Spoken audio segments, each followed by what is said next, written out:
వాక్యం ధ్యానం చేసుకుందాం. కీర్తనల గ్రంథము 11వ అధ్యాయము 3వ వచనం ఒకసారి చదువుకుందాం. కీర్తనల గ్రంథము 11వ అధ్యాయము 3వ వచనము. అందులో పాడైపోగా నీతిమంతులు ఏమి చేయగలరు? చాలండి, ప్రార్థన చేసుకుందాం. ప్రేమ కలిగిన పరిశుద్ధుడా, నీ ఘనమైన నామానికి కృతజ్ఞతాస్తుతులు చెల్లిస్తున్నాం ప్రభా. నిన్న నేడు నిరంతరము మారినవాడ, అద్భుతాలు చేయువాడా, నీ కృప కలిగిన హస్తాలకు మమ్మల్ని మేము అప్పగించుకుంటున్నాం. ఇప్పటిదాకా నీ కృప చేత ఇదిగో మమ్మల్ని నడిపించో, నీకు స్తోత్రాలు. నిజమే నాయన, ఇదిగో మేము మనుషులను బట్టి కాక అయ్యా, ఇదిగో నిన్ను బట్టి అతిశయించేవారిగా, ఇదిగో మనుషులను బట్టి కాక అయ్యా నిన్ను బట్టి మేము ప్రభా భక్తులు ఎదుగునట్లుగా సహాయం చేయండి. కృపతో నింపండి. నేను ఇదిగో ఆరాధన వాక్యములో ప్రభా వచ్చిన ప్రతి ఒక్కరితో కూడా మాట్లాడు. అవును, మా శ్రమలో ఉన్నప్పుడు కూడా ప్రభా ఇదిగో నీకు మొక్కుబళ్ళు చెల్లించేవారిగా, ఇదిగో మేము తీసుకున్నటువంటి ఆ తీర్మానాలను ప్రభా నిలబెట్టుకునేవారిగా, అయ్యా ఇదిగో శ్రమలో ఉన్నప్పటికీ కూడా ఇదిగో నీ కృప మా ఎడల నుండి తీసివేయక ప్రభా ఇదిగో కృప ద్వారా మమ్మల్ని బలపరిచేవాడా, నీకు స్తోత్రాలు చెల్లిస్తూ నాయన ఇదిగో ప్రభా ఈ కొద్ది మాటలను కూడా నేను ఇదిగో దీవించండి. నేను ఇదిగో ఇచ్చే వాక్యమును ప్రభా ఇదిగో మాట్లాడండి. నీ కృప చేత ప్రతి ఒక్కరిని దర్శించమని కృప కలిగిన నీ హస్తాలకు మమ్మల్ని అప్పగించుకుంటున్నాం. నీ నామాన్ని ఆకాశము కంటే ఉన్నతముగా హెచ్చిస్తూ మమ్మల్ని మేము నేల మట్టుకు తగ్గించుకుంటూ ఇచ్చిన ప్రార్థన మీ పాదసన్నిధి చేర్చుకోమని నజరుడిని యేసుక్రీస్తు అతి పరిశుద్ధ నామమున అడిగి వేడుకొని ప్రతి మనవి పొందుకొని నాము పరమ తండ్రి, ఆమేన్. దేవునికి మహిమ కలుగునుగా. హల్లెలూయా. మంచిది. చదవబడినటువంటి వాక్య భాగము కీర్తనల గ్రంథం 11వ అధ్యాయము 3వ వచనములో ఈ విధంగా రాయబడి ఉన్నది. పునాదులు పాడైపోగా నీతిమంతులు ఏమి చేయగలరు? చూడండి, మాటలు ఎవరు మాట్లాడుతున్నారు అంటే భక్తుడైనటువంటి దావీదు మాట్లాడుతున్నటువంటి మాటలు. తన కష్టకాల సమయములో, తను రాజుగా ఉన్న సమయములో ప్రజలు దావీదును చూసి మాట్లాడుతున్నటువంటి మాటలు, అలాగే దావీదు ఇచ్చినటువంటి జవాబును ఈ యొక్క కీర్తనలో మనం చూడగలుగుతాం. మొదటి నుండి ఈ కీర్తన గనుక మనం చదివినట్లయితే ఒకసారి అందరూ కూడా చదువుదాం.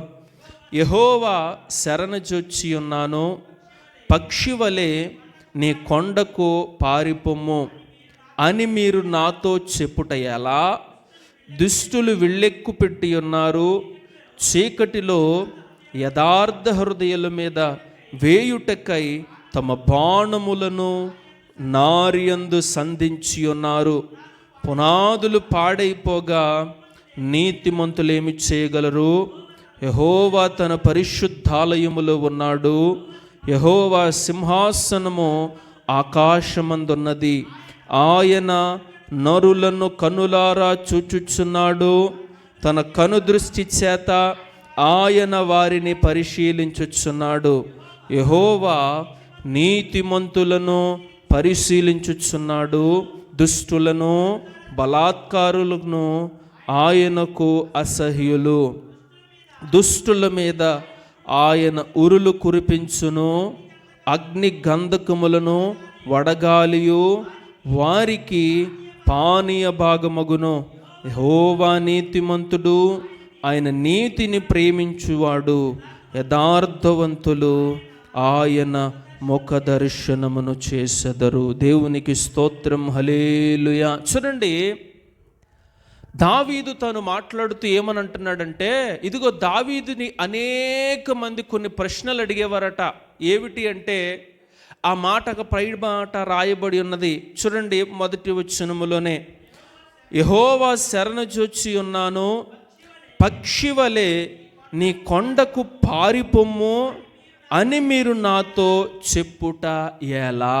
చూడండి, దావీదే అంటున్నాడు. ఏమని అంటే, ఇదిగో శత్రువులారా, లేకపోతే నా మేలు కోరేవారులారా, మీరందరూ ఏమంటున్నారంటే, ఒక పక్షి ఎలాగైతే కొండ గుహల్లోనికి వెళ్ళి తలదాచుకుంటుందో, శత్రువు నన్ను తరిమినప్పుడు మీరు నాతో చెప్పే మాట కూడా ఇదే.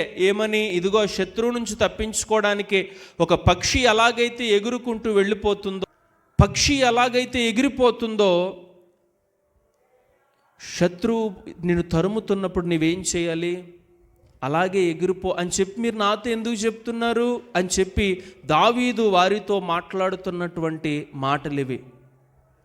ఆ మాటలన్నీ కూడా తను మాట్లాడుతూ ఆఖరిన ఒక మాట అంటున్నాడు, ఏమనంటే ఇదిగో పునాదులు పాడైపోగా నీతిమంతుడు ఏమి చెయ్యగలడు అని.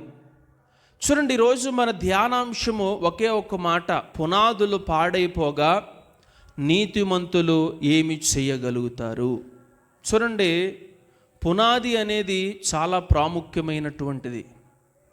ఎందుకు అంటే ఏదైనా ఒక నిర్మాణం కట్టబడాలి అంటే, ఏదైనా ఒక భవనం కట్టబడాలి అంటే ఆ భవనానికైనా ఆ నిర్మాణానికైనా ఏం అవసరమట చెప్పాలి? ఏం అవసరం? పునాది చాలా అవసరం. ఎందుకంటే ఆ పునాదే లేకపోతే కట్టబడుతున్నటువంటి ఆ యొక్క ప్రాకారానికైనా లేకపోతే ఆ కట్టడానికైనా కానీ ఏముండదు అంటే నిలకడ అనేది ఉండదు. ఎందుకంటే అది కూలిపోయే పరిస్థితుల్లోనికి వెళ్ళిపోతుంది. కానీ భక్తుడు మాట్లాడుతూ అంటున్నాడు, పునాదులు అనేవి ఏమైపోయాయి అంటే పాడైపోయాయి. పునాదులు ఏమైపోయాయట? పాడై. నేను మిమ్మల్ని అడుగుతా, అసలు పునాదులు పాడైపోతాయా? పునాదులు అనేవి పాడైపోతాయా? ప్రశ్న. ఎందుకంటే దేవుని బైబిల్ గ్రంథములో యేసయ్య ఒకానొక దినాన్న ఒక మాట మాట్లాడతాడు. అదేమిటి అంటే, మీరు ఒక వ్యక్తి ఈ నా మాట విని ఆ మాట చొప్పున చేయు ప్రతివాడునో దేని మీద ఇల్లు కట్టుకుని వానితో పోలి ఉంటాడు అంటే చెప్పాలి, దేనితోనట? బండ మీద తన ఇల్లును కట్టుకున్న బుద్ధిమంతుణ్ణి పోలి ఉంటాడు. అలాగే ఈ నా మాటలు వినక ఆ ప్రకారం చేయువాడు దేని మీద ఇల్లు కట్టుకున్నవాడు అట? చెప్పాలి, ఇసుక మీద పునాదితో తన ఇల్లును కట్టుకున్నటువంటి వాడుతో సమానము అంటున్నాడు. చూడండి, అటు బుద్ధిమంతుడు పునాది వేశాడు, ఇటు బుద్ధిహీనుడు కూడా పునాది వేశాడు. అంటే ఆలోచన చేయండి, బుద్ధిమంతుడు బుద్ధిహీనుడు సైతము ఆలోచించగలిగేది ఏమిటి అంటే పునాది అనేది ఎలా ఉండాలి అని కోరుకుంటాడు? చెప్పాలి, బలంగా ఉండాలి అని కోరుకుంటాడు కదా. మరి ప్రతి ఒక్కరు కూడా దేని మీద ఫోకస్ పెడతారు, దేని మీద దృష్టి పెడతారు అంటే పునాది మీదే దృష్టి పెడతారు. ఏంటంటే చూడండి, ఇంటికి అంతటికీ కూడా ఎస్టిమేషన్ వేయగలుగుతారు, కానీ పునాది దగ్గరికి వచ్చేటప్పటికి ఎవరిని ఎస్టిమేషన్ వేయగలుగుతారా? అడుగుతాం ఒకవేళ మనం, ఏమనంటే అమ్మా ఇదిగో పునాదికి ఎంత అవుతుందో చెప్పండి అని ఎలా కడుతున్నటువంటి ఆ మేస్త్రినే కానీ ఇంజనీర్నే కానీ అడిగామనుకోండి, ఎగ్జాక్ట్లీ ఎంత అవుతుందని ఎవరైనా చెప్పగలుగుతారంటే ఎవరో చెప్పలేరు. అంటే పునాది దగ్గరకు వచ్చేటప్పటికి ఎంత అవుతుందో మేము చెప్పలేము. గనుక ₹1 ఎక్కువ అవ్వచ్చు, ₹1 తక్కువ అవ్వచ్చు. గనుక పునాది అనేది ఎప్పుడూ కూడా స్ట్రాంగ్గా వేసుకోవాలండి అని పునాదులు ఎప్పుడూ కూడా ఎవరు కూడా ఏం చేయరు అంటే రాజీ పడరు. ఒకవేళ ఆ పునాది కట్టే విషయంలో గనక రాజీ పడ్డారా ఆ భవనం ఏమవుతుంది అని అంటే కొన్ని రోజులకి పాడైపోయి కుంగిపోయేటువంటి పరిస్థితులు వస్తాయి. నా చిన్నతనంలో మేము వేరే ప్రాంతంలో ఉండేవారం. ఆ ప్రాంతంలో మా చిన్నతనంలో దగ్గర ఒక పెద్ద భవనం కట్టారు. ఆ భవనం కట్టినప్పుడు ఆ భవనాన్ని ఎవరు కట్టారు అంటే ఇంజనీర్స్ వచ్చి మంచిగా ప్లానింగ్ వేసి ఆ యొక్క మేస్త్రులందరూ కూడా పూనుకొని ఆ భవనాన్ని కొన్ని నెలలకే కంప్లీట్ చేసేసారు. కానీ కొన్ని నెలల తర్వాత అది ఒకవైపు ఒరిగిపోవడం ప్రారంభించబడింది. చూడండి, ఏం చేయబడింది? అది ఒరిగిపోవడం ప్రారంభించబడింది. అప్పుడు ఇంజనీర్లను అడిగారు, అప్పుడు పనివారిని అడిగారు, ఏంటి బిల్డింగ్ ఒకవైపు వంగిపోతుంది అంటే తాపి మేస్త్రులు ఎవరి మీద పెట్టారంటే ఇంజనీర్ మీద పెట్టారు.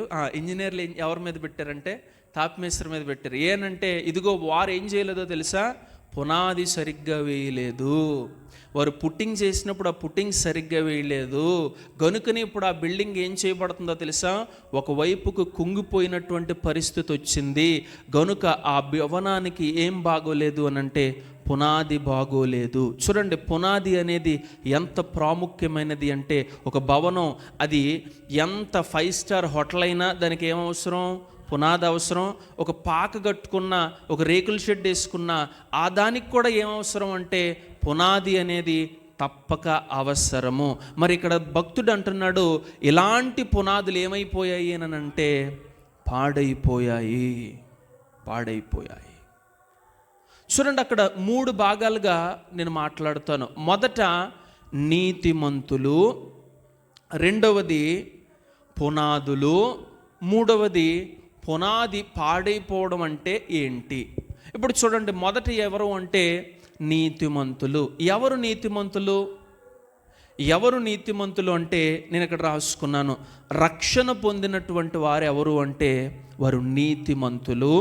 రెండవదిగా క్రీస్తును తమ నీతిగా ధరించుకున్నటువంటి వారు నీతిమంతులు. దేవునికి స్తోత్రం, హల్లెలూయా. మన శుక్రవారపు దినం మాట్లాడుకున్నట్లుగా స్త్రీ నీతి అనేటువంటి సూర్యుడిని ఏం చేసిందట? ధరించుకున్నది. అలాగే ఆయన నీతిని మనం ఎప్పుడైతే ధరిస్తామో అప్పుడు మనము కూడా ఎలా మార్చబడతాము అని అంటే నీతిమంతులుగా మార్చబడతాం. మూడవది, ఆయన చేత నీతిమంతుడు అని సాక్ష్యము పొందినటువంటి వాడు నీతిమంతుడు. దేవునికి స్తోత్రం, హల్లెలూయా. చెప్పండి, మొదట నీతిమంతుడు అంటే ఎవరు అంటే రక్షణ పొందినటువంటి వ్యక్తి ఎవరు అంటే నీతిమంతుడు. రెండవదిగా మొదట రక్షణ పొందిన వ్యక్తి నీతిమంతుడైతే, రెండవదిగా ఫస్ట్ ఆఫ్ ఆల్ మీరు వాక్యం వినాలి. ఎందుకంటే ఆల్రెడీ రికార్డ్ చేస్తున్నాం కదా, మీరు రాసుకోవాల్సిన అవసరం లేదు. అవసరమైతే ఇంటికి వెళ్ళి మళ్ళీ తిరిగి దాన్ని ప్లే చేసుకొని నీట్గా రాసుకోవచ్చు. కనుక మొదట మనం ఏం చేయాలి? వాక్యం వినాలి. ఇప్పుడు మీరు వాక్యం వినకుండా రాసేసి ఇంటికి వెళ్ళిన తర్వాత చూస్తే ఏం ఉపయోగం? ఏం ఉపయోగం ఉండదు. నేను ఎంతసేపు చెప్పింది, ఎంతసేపు ధ్యానించింది కూడా టోటల్ వృధా అయిపోద్ది. గనుక మొదట నీతిమంతులు ఎవరు అంటే రక్షణ పొందినటువంటి వారు నీతిమంతులు. రెండవదిగా క్రీస్తుని తమ నీతిగా ధరించినటువంటి వారు నీతిమంతులు. మూడవదిగా దేవుని చేత నీతిమంతుడు అని సాక్ష్యము పొందినటువంటి వారు వీరు నీతిమంతులు. ఇది మొదటిదైతే, రెండవది పునాదుల కొరకు మనం మాట్లాడుకోవాలి. అసలు పునాది అంటే అర్థం ఏంటంటే పునాదికి కొన్ని నియమాలు ఉన్నాయి. పునాది అనేది లోతున వేయబడినటువంటిది. చెప్పండి, పునాది అనేటిది లోతున మీరు ఎప్పుడైనా పునాది పైన ఉండడం ఎప్పుడన్నా చూసారా? పునాది ఎప్పుడు కూడా ఎక్కడ ఉంటుంది? భూమి లోపల లోతుగా ఉంటుంది. అలాగే పునాది అనేది ముందుగా వేయబడినది. చూడండి, ఈ బిల్డింగ్ కట్టబడినప్పుడు మొదట పునాది వేస్తారా లేకపోతే మొదట స్తంభాలు వేస్తారా, మొదట స్లాబ్ వేస్తారా? చెప్పండి, దేని వేస్తారు అంటే మొదట పునాదిని వేస్తారు. అంటే మొదట పునాది అనేది మొదటిగా ఉన్నటువంటిది. అలాగే మూడవదిగా పునాది అనేది మరుగుగా ఉండేది. చెప్పండి, పునాది ఎలా ఉండేది? మరుగుగా ఉండేది. ఇది పునాదిని గుర్చినటువంటి వివరణ. అలాగే మూడవది, ఇప్పుడు ఈ పునాది పాడైపోవడం అంటే ఏంటంటే చూడండి, పునాది అనేది పాడైపోతుందా అని ఇందాక మనం మాట్లాడుకున్నట్లయితే పునాది ఒకవేళ పాడైపోతే ఎందుకు పాడైపోద్ది? ఆ పునాది ఎందుకు పాడైపోద్ది అనే దాని గురించి కూడా ఒక రెండు విషయాలు చెప్తాను. పునాదట సరిగ్గా వేయకపోతే ఆ పునాది ఏం చేయబడుతుంది? పాడైపోతుంది. అంటే ఆ పునాదిలో వేసే ఆ మిశ్రమాలన్నీ కూడా ఎలా ఉండాలి అంటే సరైనవిగా ఉండాలి. ఒకవేళ అందులో సిమెంట్ తక్కువైంది అనుకోండి, వేసినటువంటి కంకర అంతా కూడా ఏమైపోద్ది? మొత్తం పాడైపోద్ది. పోనీ అందులో ఇసుక తక్కువైపోయింది అనుకోండి, అందులో కంకర తక్కువైపోయింది, ఇసుక సిమెంట్ ఎక్కువైపోయింది అనుకోండి, ఏమైపోద్ది? అదంతా పాడైపోయే పరిస్థితి. గనుక ప్రతిదీ కూడా సరిగ్గా వేయబడేదిగా ఉండాలి. ఒకవేళ సరిగ్గా వేయబడకపోతే చెప్పాలి, ఆ పునాది ఏమైపోద్ది అని అంటే పాడైపోయే పరిస్థితి వస్తుంది. అలాగే పునాదిలో లోపం ఉండడాన్ని బట్టి అది పాడైపోయే పరిస్థితులు వస్తాయి. దేవునికి స్తోత్రం, హల్లెలూయా. చెప్పండి, పునాదులు పాడైపోవడానికి గల కారణాలు ఏంటంటే మొదట పునాది సరిగ్గా వేయబడకపోవడము, రెండవదిగా దానికి కావలసినటువంటివి సరిగ్గా లేకపోవటం ద్వారా ఈ పునాది ఏం చేయబడుతుంది అంటే పాడైపోతుంది. చూడండి, బైబిల్లో కూడా దేవుడు కొన్ని పునాదులను గురించి చెప్పాడు. చూడండి, కొన్ని వచనాలను మనం ఒకసారి చదువుకుందాం. 2వ దినవృత్తాంతముల గ్రంథము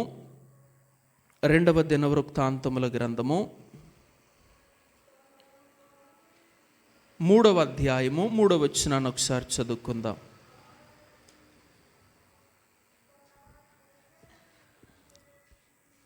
2వ దినవృత్తాంతముల గ్రంథము 3వ అధ్యాయము 3వ వచనము.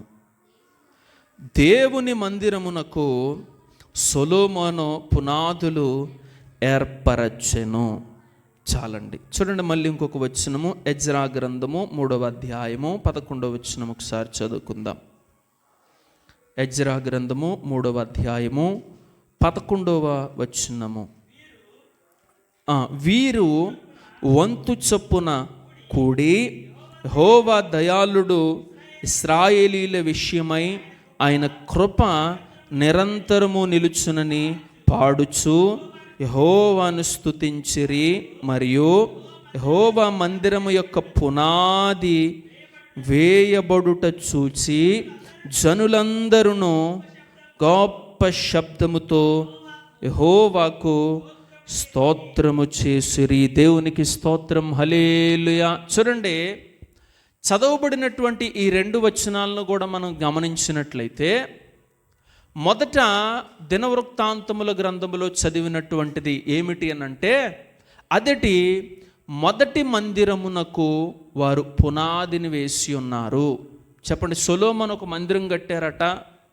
ఆ మందిరమునకు వారు ఏం చేశారు అని అంటే, మొదట పునాది వేశారు. అంటే చూడండి, అది ఒక ఇల్లైనా, అది ఒక భవనమైనా, అది ఒక రేకు షెడ్ అయినా, అది ఒక దేవుని మందిరమే అయినా కానీ దానికి ఏం అవసరము అంటే పునాది అవసరము. ఈ మాట చెప్పడానికి నేను వచనాలు చదివించాను. అంటే దేవుడు కట్టించినటువంటి ఆ మొదటి మందిరమునకు దేవుడు ఏమి ఏర్పాటు చేశాడు అంటే పునాదిని ఏర్పాటు చేశాడు.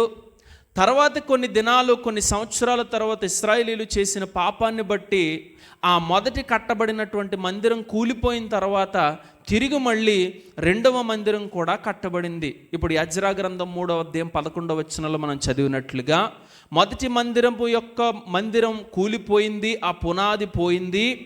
ఇప్పుడు రెండవ మందిరాన్ని కట్టేటప్పుడు కూడా వారు ఏం చేశారు అంటే తిరిగి మళ్ళీ వారు ఏం చేశారు అని అంటే పునాది వేశారు. అంటే మొదటి మందిరమునకు దేవుడు పునాది వేశాడు, 2వ మందిరమునకు కూడా దేవుడు ఏం చేశాడు, పునాదిని వేశాడు. అలాగే ఇంకా వచనాలను కనుక మనం చదువుకున్నట్లయితే చూడండి, యెషయా గ్రంథము 6వ అధ్యాయము 4వ వచనమును ఒకసారి చదువుకుందాం.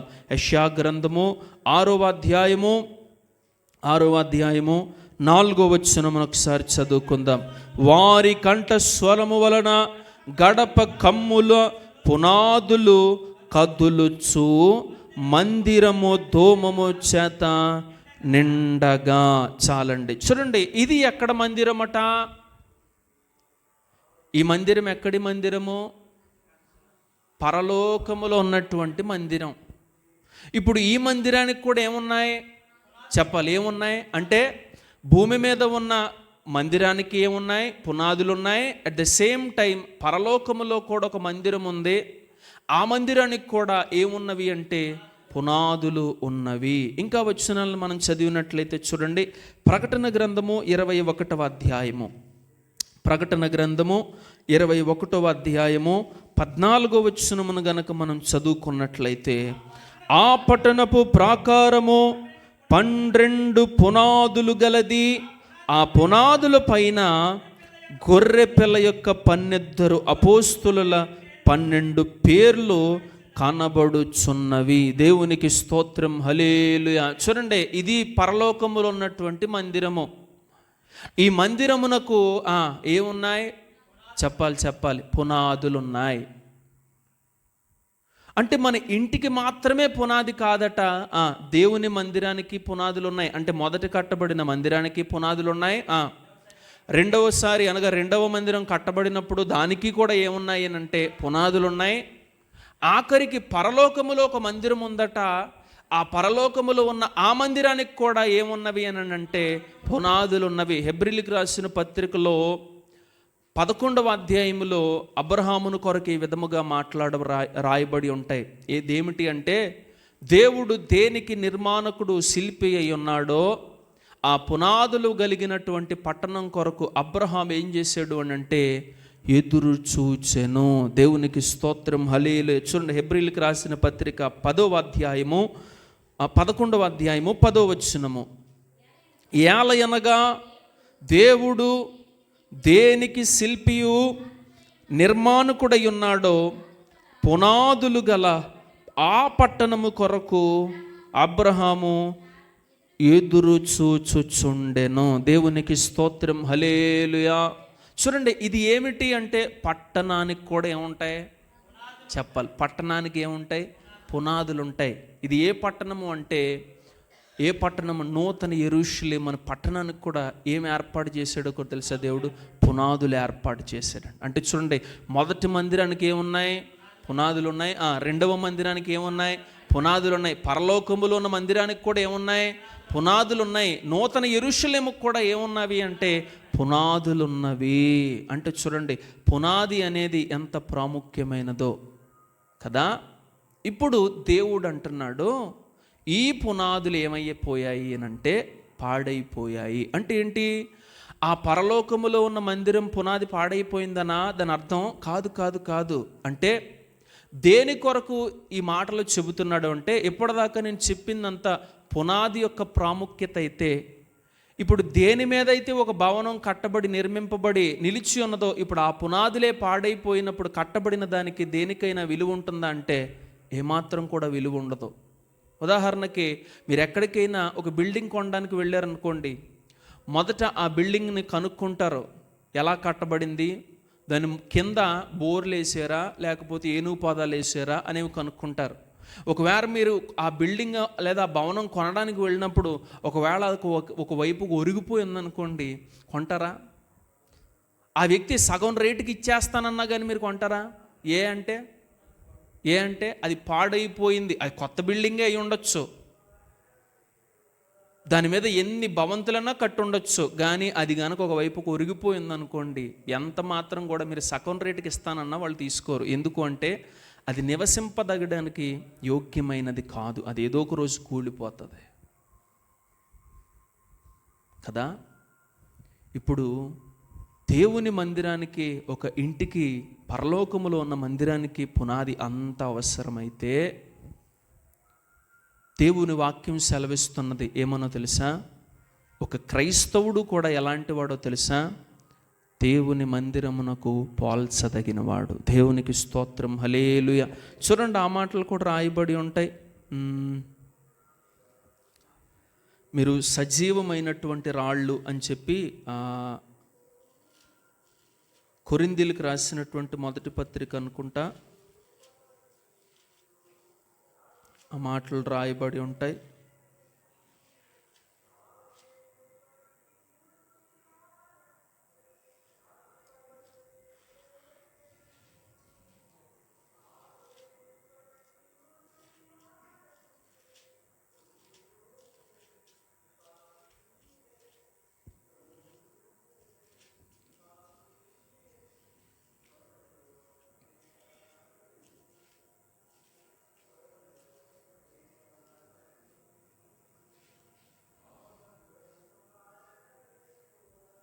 చూడండి, పేతురు రాసినటువంటి మొదటి పత్రిక 2వ అధ్యాయము 4వ వచనం నుండి ఒకసారి చదువుకుందాం.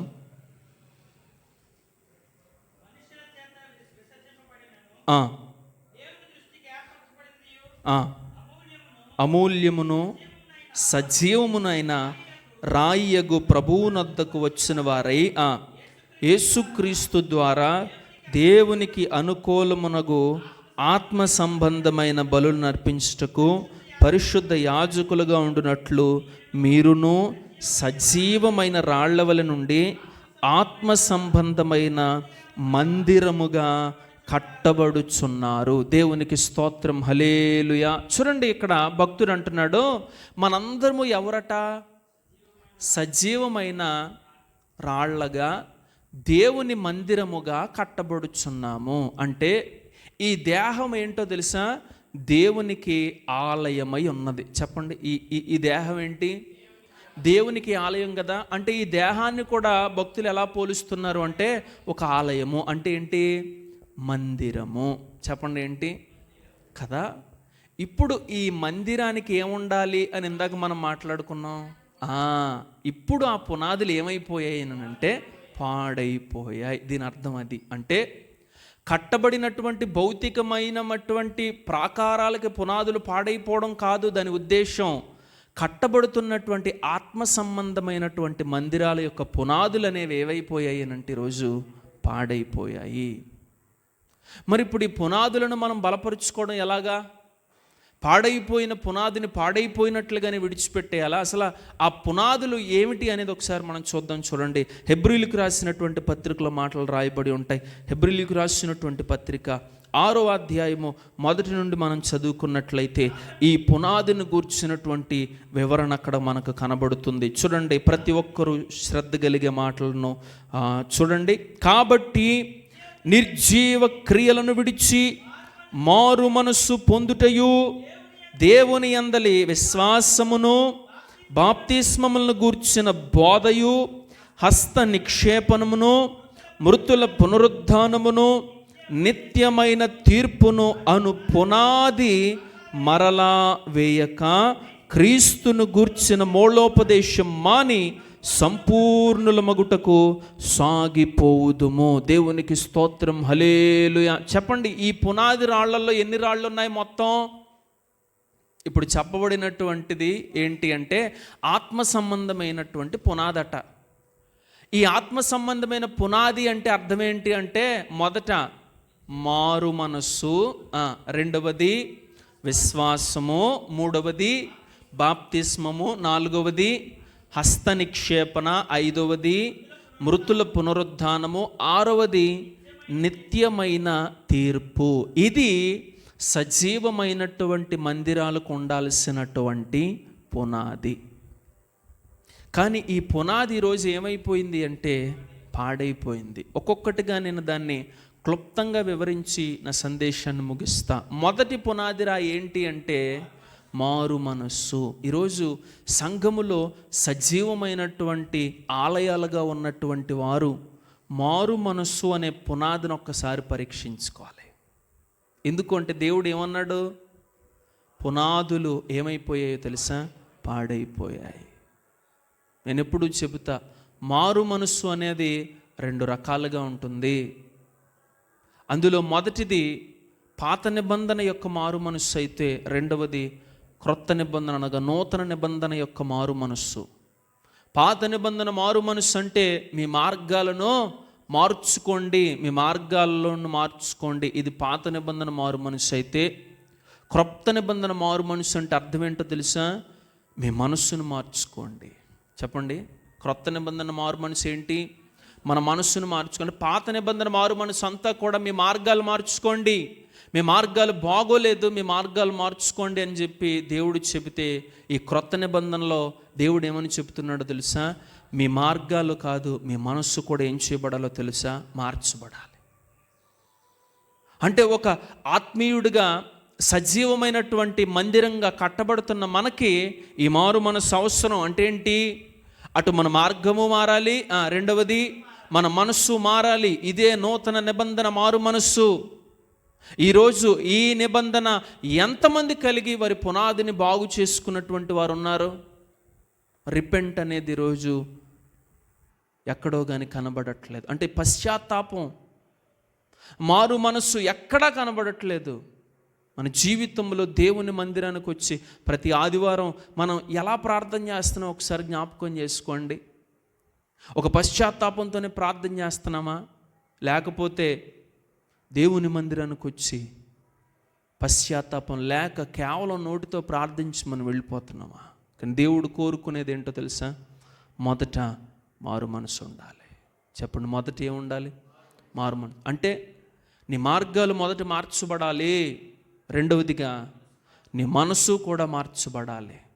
అప్పుడు నీవు మారు మనస్సుకు తగిన ఫలాలను ఫలించగలుగుతావు. దేవునికి కానీ ఈరోజు అనేక మంది క్రైస్తవుల జీవితంలో ఏముండట్లేదో తెలుసా?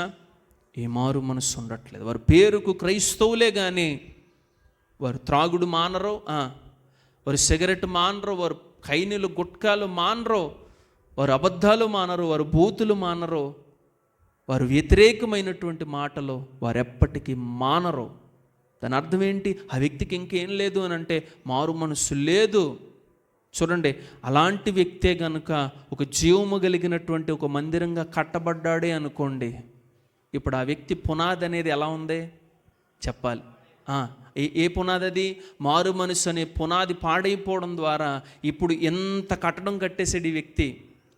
కానీ అది ఏమైపోద్ది? ఒకానొక దినాన్న ఏ అంటే సరైన మారు మనసు అనే పునాది ఆ వ్యక్తి దగ్గర లేదు.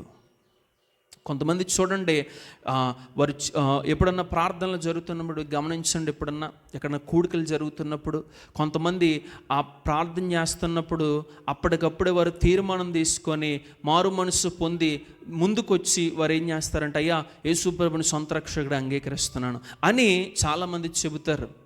కానీ ఆ మారు మనసు ఎంతసేపు ఉంటుంది అంటే, బాప్తిసం దాకా మారు మనసు ఉంటుందా? ఆ మీటింగ్ అయిపోయి భోజనాలు అయిపోయేంతవరకే ఆ మారు మనసు ఉంటుంది. తిరిగి మళ్ళీ మందిరం విడిచి బయటికి వెళ్ళాడా, మళ్ళీ పాత స్నేహాలు, పాత అలవాట్లు, పాత మాటలు, పాత పద్ధతులు. చెప్పండి, ఇది నిజమైన మారు మనసా? కాదు, ఎప్పటికీ కాదు.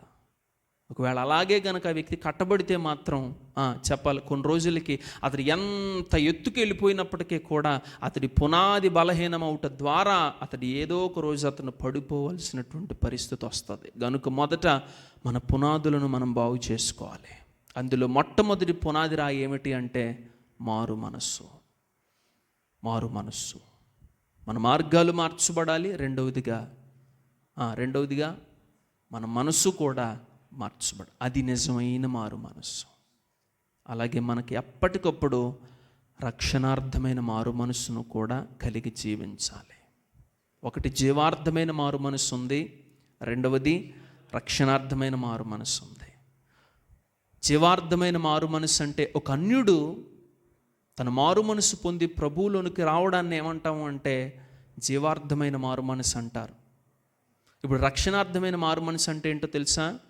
ఒక అన్యుడిగా ఉండి క్రైస్తవుడిగా మార్చబడి, క్రైస్తవుడిగా ఉండి తను పాపం చేసినప్పుడు, తప్పు చేసినప్పుడు ఎప్పటికప్పుడు తన జీవితాన్ని పరిశీలన చేసుకుని తన పాపాన్ని ఎప్పటికప్పుడు ఒప్పుకొని కడుక్కొని దేవుని దగ్గర దుఃఖపడతాడు. చూసారా? దాన్నే అంటారు రక్షణార్థమైన మారు మనసు. అందుకనే దైవ చిత్తానుసారమైన దుఃఖము మీకు రక్షణార్థమైన మారు మనసును కలుగు చేయుచున్నది అని దేవుని వాక్యం సెలవిస్తున్నట్లుగా ప్రతి సమయంలో కూడా మన ఆత్మ పరిశీలన చేసుకొని, ప్రభువా నూతనమైన మనస్సు, మారు మనస్సు నాకు ఎప్పటికప్పుడు కలిగించిన ఆయన, ఎప్పటికప్పుడు నేను పడిపోకుండానట్లుగా, నా పునాది నేను బలపరుచుకున్నట్లుగా, ఎప్పటికప్పుడు నా మనస్సుని నేను పవిత్రపరుచుకున్నట్లుగా ఒక నూతనమైన మనసు నాకు పుట్టించు అని దావీదు ఇదే విధంగా అయితే ప్రార్థించాడో మనము కూడా ప్రార్థించాలి.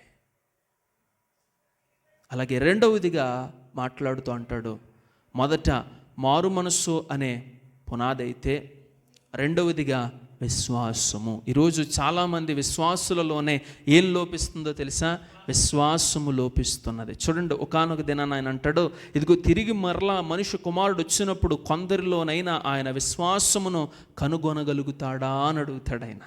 అంటే ఏంటి? ఆయన రాకడ దినములలో జనులలో ఏమి కనబడదు అని అంటే విశ్వాసము కనబడదు. అంటే ఏంటి? ఆ వ్యక్తి అనేక సంవత్సరాలు బట్టి దేవుని మందిరానికి వస్తాడు, కానీ ఆ వ్యక్తిలో ఏముండదో తెలుసా? విశ్వాసం ఉండదు. అంటే చూడండి, ఆ వ్యక్తి చేసే ప్రార్థన, ఆ వ్యక్తి ఇచ్చే కానుక, ఆ వ్యక్తి ఇచ్చే సమయం, ఆ వ్యక్తి చేసే పరిచర్య మొత్తం అంతా కూడా ఏమైపోతుందో తెలుసా? పోయింది. దేనివల్ల? ఆ వ్యక్తి విశ్వాసము అనే పునాది బలహీనమైపోవట ద్వారా. బైబిల్లో ఒక సందర్భాన్ని కూడా నేను ఎప్పుడు చెబుతూ ఉంటాను. సొలొమోనుకి ఒక కుమారుడు ఉన్నాడు. ఆ కుమారుడు పేరు రెహబాము. చెప్పండి, ఆ కుమారుడి పేరు ఎవరు? రెహబాము. సొలొమోను తను చనిపోతూ దేవుని మందిరం కొరకు కొన్ని ఉపకరణాలు చేయించి, ఆ ఉపకరణాలలోనట బంగారపు డాళ్ళు. చెప్పండి, ఏంటి? బంగారపు డాళ్ళు. వాటిని కూడా చేయించాడు. చేయించినప్పుడు ఈ రెహబాము బలహీనతను బట్టి ఫరో రాజుకు లొంగిపోవట చేత ఆ ఫరో రాజు వచ్చి దేవుని మందిరములో ఉన్నటువంటి ఆ డాళ్ళను ఏం చేశాడంటే పట్టుకొని వెళ్ళిపోయాడంట. పట్టుకొని వెళ్ళిపోతున్నప్పుడు మరి సంపదను కోల్పోయినప్పుడు ప్రజల దగ్గర తన పేరు తగ్గిపోకూడదని చెప్పి ఏం చేశాడో తెలుసా? వాటికి బదులుగా ఎత్తడి డాళ్లను చేయించాడు. చెప్పండి, ఏంటి? చూడండి, దూరం నుంచి చూసినప్పుడు ప్రజలందరూ ఏమనుకునేవారంటే సొలొమోను చేయించినటువంటి బంగారపు డాళ్ళు అని చెప్పి అనుకునేవారు. కానీ ఇప్పుడు అవి ఏ డాళ్ళు అవి? చెప్పాలి, ఏంటి? దూరం నుంచి చూసినప్పుడు ఇత్తడి బంగారం కూడా ఒకేలాగా ఉంటుంది, కానీ దగ్గరికి వెళ్ళి దాన్ని పరిశీలన చేసినప్పుడు ఇత్తడి ఏది, బంగారం ఏది అని మనకు అర్థమైపోతుంది కదా. దాని అర్థం ఏంటో, దాని ఆత్మీయ అర్థం ఏంటో తెలుసా? బంగారము అని అంటే విశ్వాసానికి సాదృశ్యము. ఇప్పుడు ఆ వ్యక్తి నిజమైన విశ్వాసం అనే డాలే పట్టుకున్నాడా? చెప్పాలి, ఏం పట్టుకున్నాడు? ఇత్తడి డాలు పట్టుకున్నాడు. ఇత్తడికి విలువ ఉంటుందా? బంగారానికి విలువ ఉంటుందా? ఇప్పుడు సుమారు ఎంత అయిపోయిందమ్మా? గ్రామ కాసు అదే 4 గ్రాములు కాసు దగ్గర 130 ఎంత 1,30,000 సుమారు దగ్గరికి ఉన్నది. అవునంటారా? చూడండి, అలాంటిది డాల్ అంటే ఏకంగా డాల్ అనేది ఎంత ఉంటుంది? చాలా పెద్దది ఉంటుంది కదా, చాలా పెద్దది. ఇంత లావు ఉండి పట్టుకోవడానికి ఒక పెద్ద డాలు, అంత పెద్ద డాళ్ళను పోగొట్టుకున్నాడంటే అట్లకి బదులు ఏం చేయించుకున్నాడంటే ఇత్తడే. ఇప్పుడు చెప్పండి, ఇత్తడి ఎంత ఉంటుంది విలువ? చాలా తక్కువ. బంగారంతో పోలిస్తే ఇత్తడికి అసలు విలువే లేదనుకొని మాట్లాడుకోవాలి. 2 వస్తువులు అక్కడ పెట్టి బంగారపుది ఇత్తడిది నీకు ఏది కావాలని అంటే నాకు ఇత్తడి కావాలని ఎవరన్నా కోరుకుంటారా? ఎవరో కోరుకోరు. ఏం కోరుకుంటారంటే అవసరమైతే ఇంకొక వస్తువు ఇచ్చినా పర్లేదు, బంగారం ఇవ్వండి నాయన అని చెప్పి బంగారపు వస్తువునే మనం కోరుకుంటాం కదా. ఇప్పుడు ఆ బంగారపు డాలకు సాదృశ్యం ఏంటి అంటే విశ్వాసము. ఇప్పుడు రెహబాము దేన్ని కోల్పోయాడు అంటే ఆ బంగారపు డాలు అనే విశ్వాసాన్ని అతడు కోల్పోయాడు. కానీ ప్రజలకు అది ఎలా కనపడుతుందో తెలుసా? బంగారంలాగే కనపడుతుంది. ఈరోజు విశ్వాసుల్లో విశ్వాసం కూడా అలాగే కనపడుతుంది. ఎలాగా? బయటకు చూడడానికి మాత్రం అది ఎలా ఉందో తెలుసా? ఇతడు నిజమైన విశ్వాసి అని బయటికి కనబడుతుంది, కానీ లోపల మాత్రం ఆ వ్యక్తి ఏం కాదో తెలుసా? బంగారం కాదు. ఆ వ్యక్తి ఎవరో తెలుసా? ఇత్తడిగానే ఉన్నాడు. దేనిని బట్టి అంటే చూడండి, అదే విశ్వాసము చేత అతడి ఆత్మీయత జీవితాన్ని కట్టుకుంటే గనక చెప్పాలి, ఒక్కొక్క రోజుకి అది ఏమైపోద్దో తెలుసా? ఒకానొక దినాన్ని అది ఎత్తికి ఎదగచ్చేమో కానీ ఇప్పుడు చెప్పండి, దాని పునాది ఏమైపోయింది? ఇప్పుడు చెప్పండి, ఆ ప్రాకారం నిలబడద్దా? నిలబడదు. ఈరోజు చాలామంది విశ్వాసము దేని మీద? స్వస్థతల మీద. ఈరోజు విశ్వాసం దేని మీద? అద్భుతాల మీద. ఈరోజు స్వస్థతలు దేని మీద? గారడి కార్యాల మీద. కానీ చూడండి, ఒక వ్యక్తి ఆత్మీయ జీవితం స్వస్థతల మీద ఆధారపడి ఉండకూడదు. ఒక వ్యక్తి ఆత్మీయ జీవితం అద్భుతాల మీద ఆధారపడి ఉండకూడదు. ఒక వ్యక్తి ఆత్మీయ జీవితం దేని మీద ఆధారపడి ఉండాలో తెలుసా? విశ్వాసము అనగా దేవుని వాక్యము మీదే ఆధారపడి ఉండాలి. ఎందుకంటే చూడండి, కొంతమంది స్వస్థత కలిగింది కదని దేవుని మందిరానికి వస్తారు. రేపన్న రోజు అంతకన్నా పెద్ద ఎక్కువ వ్యాధి వస్తే చెప్పాలి అంటే ఆ వ్యక్తి విశ్వాసం దేని మీద ఉంది అంటే స్వస్థత మీదే ఉంది. కానీ నిజమైన విశ్వాసం ఏంటో తెలుసా? దేవుడు నన్ను స్వస్థపరిచినా స్వస్థపరచకపోయినా, ఒకవేళ నాకు ఈ వ్యాధి వచ్చిందా, ఈ వ్యాధితో నేను చనిపోయినా పర్లేదు, కానీ దేవుడిని నేను విడిచిపెట్టను అనేది ఉందో చూశారు. ఇది నిజమైన విశ్వాసం. ఈరోజు ఎంతమంది ఆ నిజమైన విశ్వాసం అనే పునాది మీద వారి ఆత్మీయతను కట్టుకున్నారు? ఒకసారి ఆలోచన చేయండి. ఒక్కొక్కసారి మన పరిస్థితుల్లో కూడా ఇంట్లో ఏమీ ఉండవు, ఇంట్లో కనీసం వండుకోవడానికి తినడానికి ఒక్కొక్క పరిస్థితుల్లో ఏమీ ఉండవు. అలాంటి పరిస్థితుల్లో కూడా మనం ఎలా ఉండాలో తెలుసా? దేవుని అందులో విశ్వాసంతోనే ఉండాలి. ప్రభువా, ఈరోజు ఏమీ లేకపోయినా పర్లేదు, ఒకవేళ దీనిలో నుండి నాకు ఏదైనా నేర్పిస్తున్నావేమో అని అనుకొని మనం ఏం చేయాలో తెలుసా? మన ఆత్మీయతను ముందుకు నడిపించుకోవాలి. ఎప్పుడైతే అలాగ మన విశ్వాసాన్ని కట్టుకుంటామో దేవుడు విడిచిపెట్టేవాడు అనుకుంటున్నారా? ఎప్పటికీ విడిచిపెట్టడం. మన తండ్రి ఆయన శ్రీమంతుడట. దేవునికి స్తోత్రం, హల్లెలూయా. శ్రీమంతుడంటే దాని అర్థం ఏంటి? శ్రీమంతుడంటే తన ఆస్తి, తనకున్నదంతా ఇతరులకు ఇచ్చేవాడిని ఎవరంటారో తెలుసా? శ్రీమంతుడు అని అంటాం. అంటే ఏంటో తెలుసా?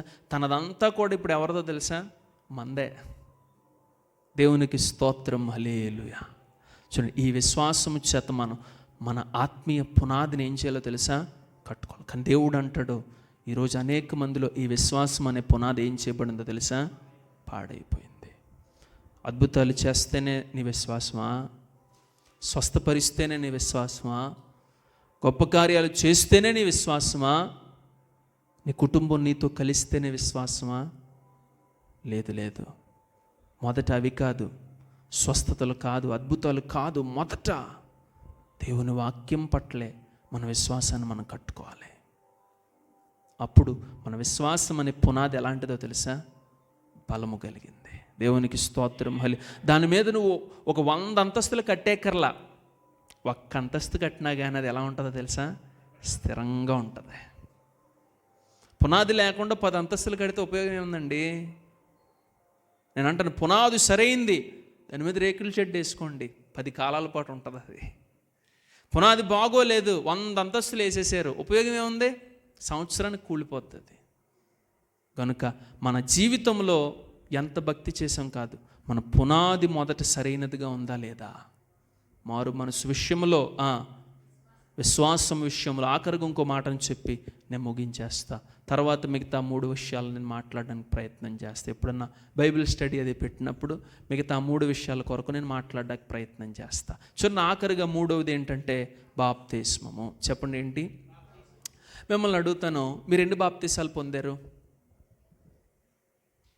అంటే మొదటి వాస్తవానికి దేవుని గ్రంథం బైబిల్ ప్రకారం ఎన్ని బాప్తిసాలు ఉన్నాయంటే, అంటే రకాల్లో నేను చెప్పట్లేదు సుమా, అంటే బాప్తిస్మములలో ఎన్ని కోణాలు ఉన్నాయి, అంటే ఎన్ని తరగతులు, లేకపోతే ఎన్ని విధాలుగా మీరు బాప్తిస్మం అని అంటే దాని అర్థం ఏంటంటే, దేవుడు ఒక థియరీ చెప్పాడు. అదేంటంటే, మొదట ఒక వ్యక్తి నీటి మూలముగా, రెండవదిగా ఆత్మ మూలముగా, మూడవది అగ్ని. చెప్పండి, మూడవది ఏంటి? అగ్ని. అంటే మొదటిది ప్రతి ఒక్కరికి తెలిసేంటి? నీటి బాప్తిసం. ఎంతమంది పొందారు అంటే ప్రతి ఒక్కరూ చెయ్యెత్తుతాం. అంటగా నీటిలో ముంచబడి తిరిగి లేపబడినప్పుడు ఆ వ్యక్తి నీటి బాప్తిసం పొందినాడు అని అర్థం. ఇప్పుడు రెండవది ఏంటంటే ఆత్మ బాప్తిస్మము. అంటే దినమందు ప్రజల మీదకి పరిశుద్ధాత్మ దేవుడు దిగినప్పుడు వారు దేని చేత నింపబడ్డారు అంటే పరిశుద్ధాత్మ చేత నింపబడ్డారు. అంటే ఇప్పుడు వారు దేని చేత ఆ బాప్తిస్మం తీసుకున్నారంటే ఆత్మ బాప్తిస్మము. చెప్పండి, ఏ బాప్తిస్మం అది? ఆత్మ బాప్తిస్మం. 3వ బాప్తిసం కూడా ఉంది. ఏంటి అంటే అగ్ని బాప్తిసం. చెప్పండి, ఏంటది? అగ్ని బాప్తిసం. ఇదేంటంటే మొదటి బాప్తిసం తీసుకున్నాం అంటే ఏంటి? నీటి బాప్తిసం. రెండవదిగా ఆత్మ బాప్తిసం కూడా నేను పొందుకున్నాను అంటే ఏంటి? పరిశుద్ధాత్మను కూడా నేను పొందుకున్నాను. మరి 3వ బాప్తిసం అంటే ఏంటి? అగ్ని. ఇదేంటి అగ్ని బాప్తిసం అంటే ఏంటి అనే విషయాన్ని కనుక మనం జ్ఞాపకం చేసుకుంటే, అగ్ని బాప్తిస్మం అనేది ఏంటంటే, అగ్ని అనగా శ్రమకు సాదృశ్యము. చెప్పండి, ఏంటి? అంటే ఇప్పుడు మనం దేని గుండా బాప్తిస్మం తీసుకోవాలి? అంటే బాప్తిస్మం అంటే అర్థం ఏంటంటే ముంచుట. చెప్పండి, ఏంటి? ముంచుట. అంటే మొదట నీటిలో ముంచాం, రెండవదిగా ఆత్మలో మునిగాడు, మూడవది ఇప్పుడు ఎక్కడ? అగ్ని. అంటే ఏంటి? శ్రమలో కూడా వ్యక్తి ఇంచేపడాలో తెలుసా? మునగాలి. కానీ ఈరోజు చాలా మంది శ్రమను ఎదుర్కోవడానికి క్రైస్తవులు సిద్ధంగా లేరు. అంటే మొదటి రెండింటిని పొందుకోవడానికి ఇష్టంగానే ఉంటున్నారు, కానీ మూడవది పొందుకోవడానికి ఇష్టపడట్లేదు. కానీ యేసు ప్రభు సైతం కూడా ఆయన చెప్పిన మాట ఏంటో కూడా చూడండి ఒకసారి. లూకా రాసినటువంటి సువార్త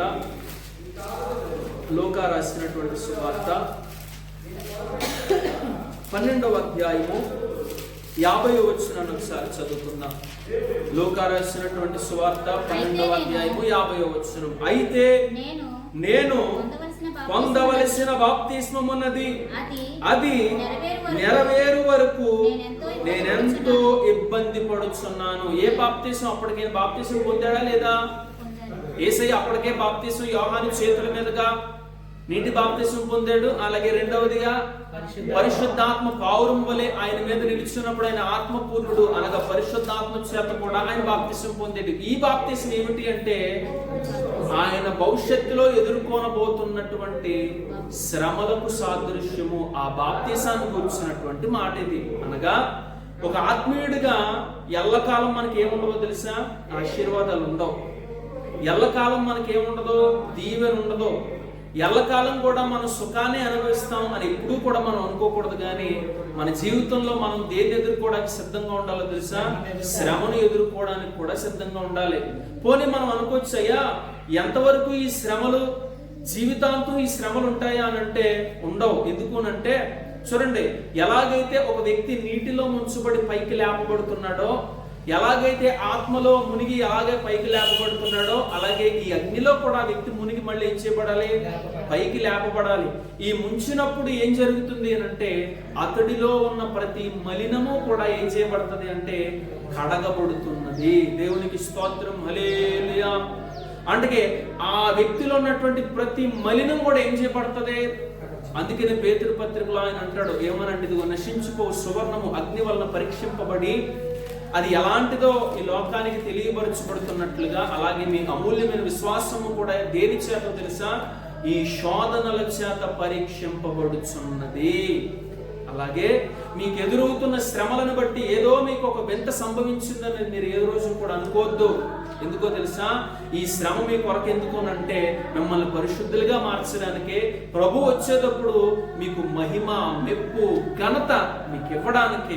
కనుక ఈ రోజు చాలా మంది క్రైస్తవులు దీనికి దూరంగా ఉంటున్నారు. ఈరోజు ఎక్కడ చూసినా మీరు ఏమి ఎక్కువైపోతున్నాయి చెప్పండి? ప్రాస్పరిటీ గాస్పల్ అంటారు. అంటే ఏంటి? ఆశీర్వాద సంబంధమైనటువంటి సువార్త. దానికి మనం వ్యతిరేకమా అంటే కాదు, కేవలం ఆశీర్వాదమే కాదు కదా. ఇంకేముంటాయి? శ్రమ ఉంటుంది, బాధ ఉంటుంది, ఇబ్బంది ఉంటుంది, ఇరుకు ఉంటుంది. అన్నింటిలో కూడా మనం తట్టుకొని నిలబడగలం. కానీ క్రైస్తవులకి ఈరోజు కేవలం దేనిలో అనే వారు పాలువారైపోతున్నారో తెలుసా? కేవలం మొదటి బాప్తీసం అనగా నీటి బాప్తీసానికి పరిమితి. మిగతా 2 బాప్తీసాలను కూడా పక్కన పెట్టేస్తున్నారు. కొంతమంది అయితే 2వ బాప్తీసం కూడా పొందుతున్నారు, కానీ ఏ బాప్తీసం పొందలేకపోలేదు తెలుసా? అగ్ని బాప్తీసం వారు పొందలేకపోలేదు. కనుక మన జీవితంలో ఈ 3వ పునాదిని చాలా జాగ్రత్తగా చూసుకోవాలి. ఏంటి 3వ పునాది? చెప్పాలి. ఏ బాప్తి? 3వ పునాది ఏంటి? బాప్తిస్మము. నేను మిమ్మల్ని అడుగుతున్నా, 3వ పునాదిలో మీరు బలంగానే ఉన్నారా? మొదటి పునాదిలో మీరు బలంగా ఉన్నారా? మొదటి పునాది ఏంటి? మారు మనస్సు. మారు మనసులో మీరు మీ పునాదిని ఒకసారి పరీక్షించుకోండి. ఒకవేళ పరీక్షించుకున్నప్పుడు ఒకవేళ ఆ పునాది బలహీనమైతే కనుక మీరు ఏం చేయాలో తెలుసా? ఆ పునాదిని బలపరుచుకోవాలి. రెండవదిగా మీ పునాది ఏంటి అంటే విశ్వాసం అనే పునాది. ఆ విశ్వాసం అనే పునాదిని ఒకసారి జ్ఞాపకం చేసుకోండి. ఆ విశ్వాసం అనే పునాది కనుక ఒకవేళ బలహీనంగా ఉంటే దాన్ని కూడా మీరు ఏం చేయాలి? బలపరుచుకోవాలి. మూడవదిగా బాప్తిస్మము. ఈ బాప్తిస్మంలో చెప్పాను, మొదట నీటి మూలముగా, రెండోది ఆత్మ మూలముగా, మూడోది అగ్ని మూలముగా మీరు బాప్తిస్మము పొందారో, పొందుతున్నారో, పొందబోతున్నారో అనేది మీ పునాదిని మీరు ఏం చేయాలో తెలుసా? పరిశీలన చేసుకోవాలి. అప్పుడు మన పునాది ఎలా ఉంటుందో తెలుసా? స్థిరంగా ఉంటుంది. దేవుడు అంటాడు, ఆ పునాది మీదకి వాన వచ్చి కొట్టినా, వరద వచ్చి కొట్టినా, తుఫాను ఆ ఇంటి మీద పడినప్పటికీ కూడా ఆ ఇల్లు ఎలా ఉంటుందో తెలుసా? స్థిరముగా, కదల్చబడినదై స్థిరముగా ఉంటుంది. కనుక మన ఆత్మీయ జీవితంలో కూడా చూడండి, భవనాలకి ఎలాగైతే పునాది ఉన్నదో, ఒక బుద్ధిహీనుడు సైతం పునాది మీద ఎలాగైతే దృష్టి పెడతాడో, అలాగే మన జీవితంలో, మన ఆత్మీయ జీవితంలో కూడా పునాది మీద మనం కూడా ఏముండాలో తెలుసా? దృష్టి ఉండాలి. ఒకవేళ దృష్టి లేకపోతే మన ఆత్మీయతలో ఎంత పైకి ఎదిగినప్పటికీ కూడా మనలో ఏది లోపించిందో తెలుసా? మొదటి ఈ పునాది బలహీనమైపోవడం వలన ఆ భవనం అన్నది ఏమైపోతుంది అంటే ఈరోజు చాలా మంది చూడండి, వేడిగా ఒక్కసారిగా ఈ ఒక వెలుగు వెలిగి వెంటనే వారు ఏమైపోతున్నారో తెలుసా? తిరిగి మళ్ళీ కరుమరుగైపోతున్నారు. ఎందుకో తెలుసా? వారి పునాది అనేది ఎలా లేదు అని అంటే బలముగా లేదు. చాలా మంది రక్షింపబడినటువంటి తొలి దినాల్లో ఎలా వస్తారు మందిరానికి? ఆసక్తితో, భారంగా, ప్రార్థన విషయంలో, పరిచర్య విషయంలో చాలా బలంగా ఉంటారు. కానీ ఇది రాను రాను ఏమైపోద్ది చెప్పండి? అంటే ఎక్కడో వారి పునాది బలహీనపడింది. చూడండి, మన జీవితంలో కూడా ఎప్పటికప్పుడు మనం పరిశీలన చేసుకోవాలి. దేవుని మందిరానికి మనం ఆదివారం వస్తున్నామంటే మనం పరిశీలన చేసుకోవాలి. అయ్యా, నా పునాదులు నేను నిలకడగా ఉండాలి, బలంగా ఉండాలి, స్థిరంగా ఉండాలి. ఎంత కట్టబడుతున్నప్పటికీ ఇదిగో కొట్టుకుని పోకుండానట్లుగా ఆ పునాది మీదే నేను ఏం చేయబడాలో తెలుసా? కట్టబడాలి అని ఎప్పటికప్పుడు మనం ఏం చేయాలో తెలుసా? భయభక్తులు కలిగి దేవుని మందిరంలో మనం నడుచుకోవాలి. అప్పుడు ఎన్ని వచ్చినప్పటికీ కూడా ఆ పునాది ఏం చేయబడదు అంటే చెక్కు చెదరకుండా నిలకడగా ఉంటుంది. కానీ భక్తుడు అంటున్నాడు, ఈరోజు అనేకుల ఆత్మీయ పునాది ఏమైపోయిందో తెలుసా? పాడైపోయింది. ఈ పాడైపోయిన పునాదిని ఏ ఒక్క నీతిమంతుడైనా కట్టగలుగుతాడా? కట్టలేడు. ఎవరు కట్టగలుగుతారో తెలుసా? వారంతటి వారే కట్టుకోగలుగుతారు. ఇప్పుడు చూడండి, నేను చెప్పగలుగుతాను కానీ పాడైపోయిన మీ పునాది నేను కట్టగలుగుతానా? పోనీ పాడైపోయిన నా పునాది మీరు కట్టగలుగుతారా? కట్టలేరు. అంటే మీ పునాది మీరే కట్టుకోవాలి కనుక. నా పునాది నేనే కట్టుకోవాలి. నా విశ్వాసాన్ని నేను బలపరుచుకోవాలి. మారు మనసు విషయంలో నేను పశ్చాత్తాపడాలి. బాప్తిస్మ విషయంలో నేను సిద్ధపడాలి. అంతే తప్ప నేను ప్రార్థన చేస్తే మీరు కానీ, మీరు ప్రార్థన చేస్తే నేను కానీ అవుతామంటే ఎప్పటికీ అవ్వం. ఎవరి పునాది వారు బలపరుచుకోవాలి. నీతిమంతుడైనా అనీతిమంతుడైనా, అది ఏ కట్టడమైనా కానీ, అతను ఎంత ఆత్మీయుడైనా కానీ అతను ఏం చేయాలి? పునాది అతను కట్టుకోవాలి. కనుక ఒక్కసారి పరిశీలన చేసుకుందాం, మన పునాది ఎలా ఉంది.